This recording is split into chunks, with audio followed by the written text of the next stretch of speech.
अशोक सज्जनहार साहब, ऐसे में अब बात आगे बढ़ती हुई आपको कैसे नजर आ रही है? क्योंकि बातचीत के टेबल पर भी हिंदुस्तान की तरफ से जो बात कही जा रही है उसको मानने के लिए तैयार नजर नहीं आ रहा है चीन, नकारा जा रहा है चीन की तरफ से।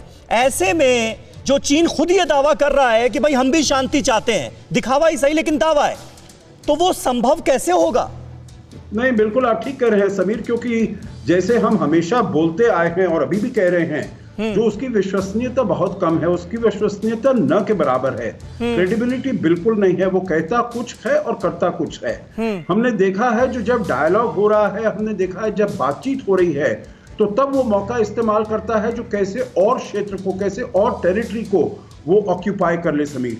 तो इसलिए आगे का जो है, देखिए मैं तो आपको कहूंगा, आपके चैनल पर भी मैंने कहा था, जो मुझे कोई इससे उम्मीद नजर नहीं आती है ये बातचीत की। देखिए अगर कोई उम्मीद सर, लेकिन फिर ऐसे में हमारा रुख क्या होना चाहिए? हम क्या करें? क्योंकि कल की बातचीत में ये खबर आ रही है सोर्सेस के हवाले से कि भाई उसने साफ कर दिया कि डेप्सांग से, हॉट स्प्रिंग से, पैंगोंग से हम पीछे नहीं हटेंगे। तो फिर अब हम क्या करें? देखिए उसी पर मैं आ रहा था। जो देखिए हमारे पास करीब, अब हम भी काफी स्ट्रॉन्ग पोजीशन में हैं। हम करीब, आपने स्वयं अपने इस कार्यक्रम के शुरुआत में बताया समीर, जो हमारे पास करीब 20 ऐसी ऊंचाइयां हैं जिसके ऊपर हम डोमिनेट कर रहे हैं। बिल्कुल बिल्कुल। तो चीन को उससे थोड़ी वो है, उसको बहुत चिंता है, बहुत उसको नर्वसनेस है।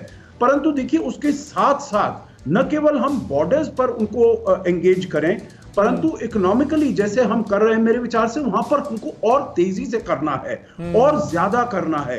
देखिए हमारे पास और भी ऐसे क्षेत्र हैं, जैसे हमने अभी तक 5G में उनके हुआवे को हमने बार नहीं किया है, ZTE को बार नहीं किया। मेरे विचार से अगर उसको हम करते हैं तो उसका जो रेजोनेंस है, उसकी जो आवाज है, वो पूरी दुनिया में गूंजेगी। जैसे कि हमने ऐप्स को बैन किया तो वहां पर वीचैट और टिकटॉक वगैरह और देशों ने भी करना। बिल्कुल बिल्कुल, आप सही कह रहे हैं सर। कई मोर्चों पर, कई फ्रंट्स पर हमें यह लड़ाई लड़नी होगी। एक और बड़ी खबर आपको दे दें, चीन में जिनपिंग की दादागिरी का सच सामने आया है। जिनपिंग की आलोचना करने वाले नेता को जेल भेज दिया गया।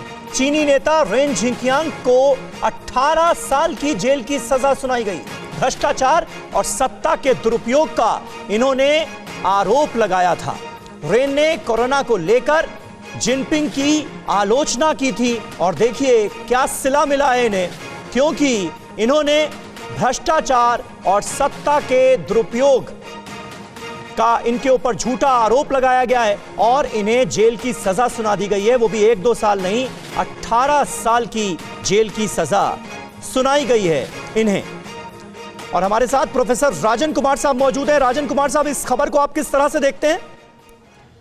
देखिए, जो मैं आपको थोड़ा सा पहले ले जाना चाहूंगा कि जो मॉस्को में मीटिंग हुई थी उसमें एस जयशंकर साहब ने डीप कॉन्वर्सेशन की बात की थी, मतलब एक लंबी वार्तालाप होने वाली है उसकी बात की थी। तो उनको कहीं ना कहीं लग रहा था कि इसका कोई शॉर्ट टर्म सोल्यूशन नहीं है। अभी जो स्टैंड ऑफ है उसमें जो हमारी जो नीति होनी चाहिए कि डिफरेंट लेवल पे हमारी मिलिट्री तैयार है और चाइनीज स्ट्रेटेजिक थिंकिंग को भी हमें समझने की जरूरत है। उनकी थिंकिंग होती है कि डोमिनेंस विदाउट फाइट, जिसमें कि डिसेप्शन आता है, जिसमें कि अभी जैसे सज्जनहार साहब बता रहे थे कि डायलॉग करते हैं, उसके साथ साथ वो फिर थोड़ा सा टेरिटोरियल कैप्चर भी करने की कोशिश करते हैं। तो उनकी स्ट्रेटेजिक थिंकिंग हमें समझने की जरूरत है। वो चाहते हैं कि उनका रीजनल डोमिनेंस और इंटरनेशनल डोमिनेंस दोनों बना रहे और भारत उसको मानने के लिए बिल्कुल तैयार नहीं है। तो उनकी सबसे दिक्कत हो रही है कि जो नेबरहुड है, जहां पे जिस ढंग से वो ऑपरेट करना चाहते हैं, नेपाल, श्रीलंका, बांग्लादेश, म्यांमार इत्यादि में, वहां पे वो नहीं कर पा रहे हैं। इंटरनेशनली उनका रेपुटेशन काफी डैमेज हुआ है और ट्रम्प साहब की जो पॉलिसी है वो उनके लिए काफी डैमेजिंग है।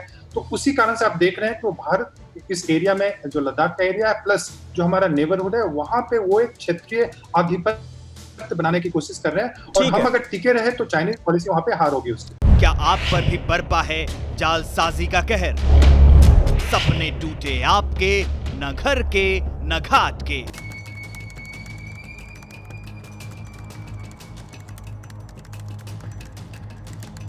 देखिए लूट घर हर रात 9:30 बजे। फिक्र आपकी,